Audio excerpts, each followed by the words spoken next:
அனைவருக்கும் வணக்கம். நான் உங்கள் நண்பன்.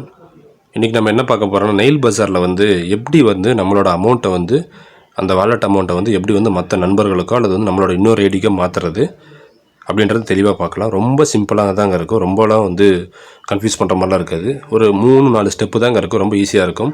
ஃபஸ்ட்டு உங்களோட ஐடி லாகின் பண்ணிக்கோங்க. லாகின் பண்ணிவிட்டு மேலே உங்கள் நேம் டச் பண்ணுங்கள். ப்ரொஃபைல் அதை கிளிக் பண்ணுங்கள். ஸ்க்ரால் பண்ணுங்கள். இங்கே பாருங்கள், கிளியராக இருக்குது பாருங்கள். வாலெட் ட்ரான்ஸ்ஃபர் இருக்கா, இதை கிளிக் பண்ணுங்கள். இதை கிளிக் பண்ணிங்கன்னா ஆட்டோமேட்டிக்காக உங்களுக்கு எந்த நம்பருக்கு நீங்கள் அனுப்பணுமோ, அதாவது உங்களோட இன்னொரு நீங்கள் ஒரு நம்பர் கொடுத்துருப்போல ஐடி கிரியேட் பண்ணும்போது அந்த ஃபோன் நம்பர் உங்கள் ஃப்ரெண்ட்ஸுக்கோ அல்லது உங்களோட இன்னொரு ஐடிக்கோ நீங்கள் மாற்றணும்னா தாராளமாக மாற்றிக்கலாம். ஃபார் எக்ஸாம்பிளுக்கு நான் ஒரு நம்பர் என்ட்ரி பண்ணுறேன். ஓகே, நம்பர் என்ட்ரி பண்ணியாச்சு. இங்கே என்ன பண்ணுறோன்னா, அடுத்து பாருங்கள், செக்குன்னு ஒரு ஆப்ஷன் இருக்குது. இந்த செக் கொடுத்தீங்கன்னாக்க இங்கே பாருங்கள், யூசர் ஆக்சஸ்ன்னு வருதுங்களா. ஓகே, இப்போ நம்ம என்ன பண்ணுறோன்னா, இப்போ பேலன்ஸ் செக் பண்ணிக்கிறோம். இங்கே எவ்வளோ இருக்குது இந்த ஐடியில் பாருங்கள், 50 ரூபா இருக்குங்களா. ஓகே, க்ளோஸ் பண்ணிக்கிறோம். ஸ்க்ரால் பண்ணிட்டு இங்கே என்ட்ரு அமௌண்ட்டு 50 ரூபா என்ட்ரு பண்ணுறோம். அடுத்து இங்கே பாருங்கள், ஐ எம் நாட் ரோபோட்டுன்னு ஒரு ஆப்ஷன் இருக்கா. இந்த பாக்ஸ் டிக் கொடுத்துக்கிறோம். டிக் கொடுத்த உடனே அடுத்து இங்கே கீழே பாருங்கள், சென்ட் ஓடிபின்னு ஒரு ஆப்ஷன் இருக்குது. நம்ம பண்ண வேண்டியது மொத்தம் 3 ஸ்டெப்பு தான். ஃபஸ்ட்டு இங்கே என்ன பண்ணுறீங்கனாக்கா, ஃபோன் நம்பர் என்ட்ரி பண்ணுறீங்க. அடுத்து என்ட்ரி பண்ணிட்டு செக்குன்னு ஒரு ஆப்ஷன் இருக்கா, இந்த ப்ளூ கலரில். இதை கிளிக் பண்ணிங்கன்னா அந்த நேம், இந்த ஃபோன் நம்பரில் ஒரு ஐடி போட்டிருப்பாங்க இல்லையா, அந்த நேம் இங்கே கிளியராக வந்துடும். அடுத்து அமௌண்ட் என்ட்ரி பண்ணுறீங்க. அடுத்து இங்கே என்ன பண்ணுறீங்கன்னா, சென்ட் ஓடிபி. அவ்வளோதாங்க, சென்ட் ஓடிபி கிளிக் பண்ணலாம். கொஞ்சம் நேரம் வெயிட் பண்ணுங்கள். இப்போ அந்த நம்பருக்கு ஓடிபி பாருங்கள், மேலே வந்துருச்சுங்களா. ஸோ அந்த ஓடிபி ஓகே, நம்ம கிளிக் சென்ட் ஓடிபி கொடுத்த உடனே ஓடிபி வந்துருச்சு. ஓகேங்களா. இப்போ நம்ம அடுத்து என்ன பண்ணலான்னா, வெரிஃபை அண்ட் ட்ரான்ஸ்ஃபர் அமௌண்ட் கொடுத்துட்றோம். கிளிக் பண்ணுறோம்.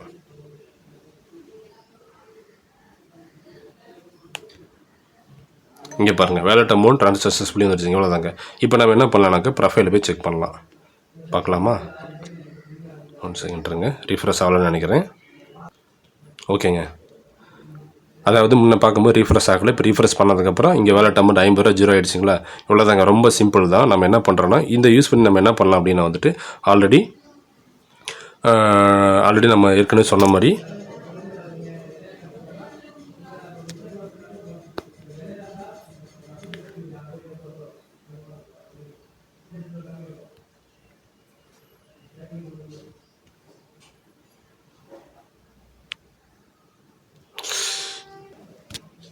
ஓகேங்க. இப்போ இந்த மாதிரி நான் பண்ணுறதுனால நம்ம இண்டிவிஜுவலாக தனித்தனியாக கொடுத்தோம்னா டிரான்சாக்ஷன் அதிகமாக இருக்கும். ஸோ அந்த நிறுவனத்துக்கு சிரமம் தான், சரிங்களா. நம்பர் ஆஃப் டிரான்சாக்ஷன் அதிகமாக போனாலும் சிரமம் தான். ஸோ அதனால் நம்ம இந்த மாதிரி ஃப்ரெண்ட்ஸுக்கோ அல்லது நண்பர்களுக்கோ ஷேர் பண்ணும் பொழுது அந்த ஒரு குறிப்பிட்ட நபர், இப்போ 20 பேர் இருக்காங்கன்னா 20 பேர் ஒரு ஐடிக்கு மாற்றினாங்க அப்படின்னா 20 டிரான்சாக்ஷன் ஒரே டிரான்சாக்ஷனாக மாறுது. அதனால் கம்பெனிக்கும் தொந்தரவு, அந்த ட்ரபுள் வராமல் இருக்குது இல்லைங்களா. டிரான்சாக்ஷன் பிரச்சனை இல்லைன்றனால இந்த மாதிரி நம்ம ஆல்ரெடி மேலே டீமில் பேசி தான் நெல் பஜார் டீமில் பேசி தான் அவங்ககிட்ட பேசி தான் இந்த மாதிரி ஆப்ஷனை கொண்டு வந்திருக்கோம். அவங்களும் பண்ணி கொடுத்துருக்காங்க. அதனால தான் சொல்கிறோம், நம்ம மக்களுக்காக ஒரு நிறுவனம் ஒரு சில விஷயங்கள் மாற்றி மாடிஃபை பண்ணி நமக்கு இப்படி பண்ணால் சரியாக இருக்கும். ஏன்னா நம்ம நிறைய விஷயங்கள் நம்ம தாண்டி வந்திருக்கோம். நிறைய கம்பெனிஸ் நம்மளை என்ன பண்ணியிருக்காங்க, நிறையா சிரமத்துக்கு ஆக்கியிருக்காங்க. அதனால் நம்ம அதனால் நமக்கு நிறையவே இதில் நமக்கு பார்த்திங்கன்னா எனக்கு எக்ஸ்பீரியன்ஸ் இருக்குது. அந்த அடிப்படையில் நம்ம நிறுவனத்திட்ட அப்ரோச் பண்ணி கேட்கும்போது கண்டிப்பாக பண்ணிக்கலான்ட்டாங்க. அதனால் நம்ம நீங்களும் டெவலப் ஆகணும், அதே சமயம் மக்களும் டெவலப் ஆகணுன்ற அந்த நோக்கத்தில் தான் நாங்கள் பிஸ்னஸ் பேசணும் ஃபஸ்ட்டு சரின்னு இருக்காங்க. அதனால் வாய்ப்புகளை சரியாக பயன்படுத்திங்க.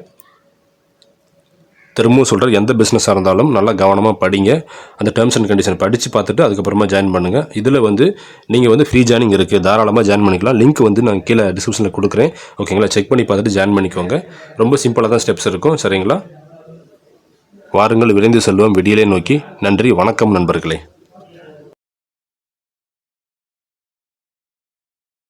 சேனலுக்கு எதா இருந்தாலும் அது கொஞ்சம் ஆதரவு கொடுங்க. உங்க பொண்ணான கையை அந்த பெல்ல தட்டிடுங்க. அவங்களுக்கு சப்ஸ்கிரைபர் 5-10 ஏறுனா அவங்க மனசு சந்தோஷப்படும். அவங்க வீடியோவும் பாருங்க.